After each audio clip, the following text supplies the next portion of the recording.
Yazmaq istədim sadəcə, otaqda yanır soba. Deyəsən uzundur gecə və birazca gəzdim istədim. Gəzim qaranlıq küçə, yaşadığım ev balaca bir daxma, amma xəyallar necə.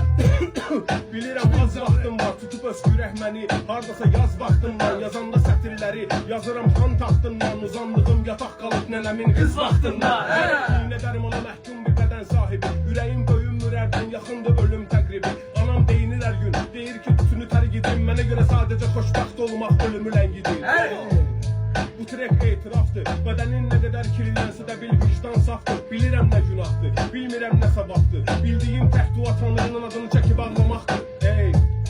Başqası yoxlamasın, yoluxan hər organı çıxarıb yerinə taxtamasın. Yaşamağa pul lazım, biraz da bəxtə nazı. Çəkdiyim ət üstü, ciyərlərimin əxranası. Həyatda ağır sınaq yox, bu testi də kim keçir? Yaralan hər bölgəni iynə sapla dikir də kim? Ölübdür daxilimdə qalan ruhun içindəki bədənin istifadə müddətindən 3 il keçir. Birinin dağıtsaz ömrünü, qəlbini saz qoynamışəm. Gedənli quş olmayın, dolan könülü yaz qoynamışəm. Günahını etiraf et, bil onda az boyuna düşər. Bilin ki mən necə qədər qızın ürəyini raz qoynamışəm.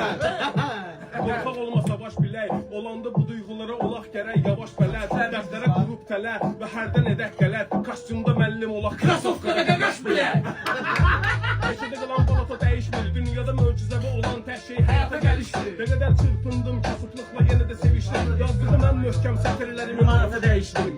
Ağırlaşır günah dolu sol çiğnim. Hər gün bir roldan maska alım mən geydim. Bezəcək bir gün ondan, kəsəcək əl çiğni. Atamın pulunu almışam, anamın gəncliyini. Hər kəsi qısır bu küçə həzməli girmənisə udur. Düşəndə boğulmaz açmağa öyrəşər dənizə odun. Və indi qış gəldi, küçələr yenə soyunur. İstərini isidən hər kəndi sənə çöl soydur. Bilirəm hər gün mən sənlə birgə olacam rap. İki can olsam əgər mənim yarım bir can rap. Getdoyam həyəcan rap, çağırsa haycan rap. Bir tikə şirin kağız ver bir də iki fincan rap.